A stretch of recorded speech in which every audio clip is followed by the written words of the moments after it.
এদিকে ঘূর্ণিঝড় রিমালের তাণ্ডবে ভেসে গেছে গোপালগঞ্জের প্রায় ১,৫০০ ঘেরের মাছ। এতে নিঃস্ব হওয়ার পথে প্রায় ১,০০০ মৎস্য চাষি বলছেন, মাছ চাষে সচ্ছলতার স্বপ্ন বুনলেও চুরমার করে দিয়েছে রিমাল। প্রায় ১৭ কোটি টাকা ক্ষতি হয়েছে মন্তব্য করে সরকারি সহায়তার দাবি জানালেন তারা। গোপালগঞ্জ টুঙ্গিপাড়ার মৎস্য চাষি দীনবন্ধু গাইন দিন কয়েক আগেও সুখ স্বপ্নে চকচক করত যার চোখ, মলিন মুখে এখন কেবলই বিষাদের ছায়া। ধার দেনা করে ৩০ বিঘা জমিতে করেছিলেন মাছ চাষ। উদ্দেশ্য অভাবের সংসারে সচ্ছলতা ফেরানো। তবে আশার গুড়ে বালি ঢেলে দিয়েছে প্রবল ঘূর্ণিঝড় রিমাল। ৩০-৩৫ মিনিট ঘন্টায় সাথে সাথে মন মাছ চলে, এই মাছগুলো ব্যস্ত এক সপ্তাহের মধ্যেই ভাবতেই না এরকম বন্যা হবে।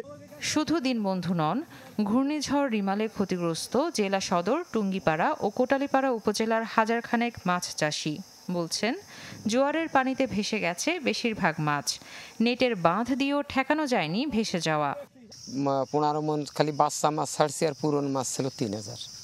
একদম সর্বহারা হয়ে গেছি আমি। প্রায় ৯,৭০,০০০ টাকার মতন আপনার চারা মাছ দিছি। সব মাছ জলোচ্ছ্বাসে ভেসে গেছে। একদম মুহূর্তের মধ্যে জল আসে তলায় গেছে, আমরা আটকাতে পারিনি। আমাদের ২৫ থেকে ৩০ লাখ টাকার মাছ একেবারে চোখের সামনে চলে গেল। আমরা কিছুদিন পরে এই মাছ ধরবো, আমাদের কোনো বাঁচার উপায় নাই। ক্ষতিগ্রস্তরা বলছেন, ব্যাংক ঋণ ও চড়া সুদে টাকা নিয়ে করেছিলেন মাছ চাষ। সব হারিয়ে এখন ভর করেছে ঋণ শোধের দুশ্চিন্তা। দাবি জানালেন সরকারি সহায়তার।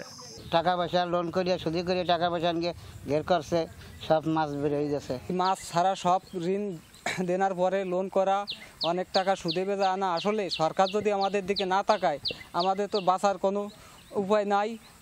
মাছ চাষিদের সাথে একমত জেলা মৎস্য অধিদপ্তরও। কর্মকর্তার আশা, ঘুরে দাঁড়াতে মিলবে আর্থিক অনুদান। আর শিগগিরই ক্ষতিগ্রস্তদের তালিকা তৈরির কথা জানালেন উপজেলা নির্বাহী কর্মকর্তা। কৃষি বান্ধব সরকার অবশ্যই আমাদের এই ক্ষতিগ্রস্ত চাষিদের কথা বিবেচনা করে আর্থিকভাবে সহযোগিতা করবে বলে আমি আশা করি। এছাড়া আমরা কারিগরি যে সহযোগিতা, সেটা আমরা শুরু করে দিয়েছি। আমরা ক্ষয়ক্ষতির তালিকা তৈরি করছি। আমরা সংশ্লিষ্ট মন্ত্রণালয় বরাবর এই ক্ষয়ক্ষতির তালিকাগুলো পাঠিয়ে দেব। আশা করছি আমরা দ্রুতই তাদেরকে পুনর্বাসিত করতে পারবো ইনশাআল্লাহ। প্রাথমিক হিসাবে ঘূর্ণিঝড় রিমালের প্রভাবে ক্ষতিগ্রস্ত হয়েছে গোপালগঞ্জের ৭৩ হেক্টর জমির ৩৪২টি পুকুর, ৫২৯ হেক্টরের ১,১৫৫টি ঘের। Desk report, channel 24।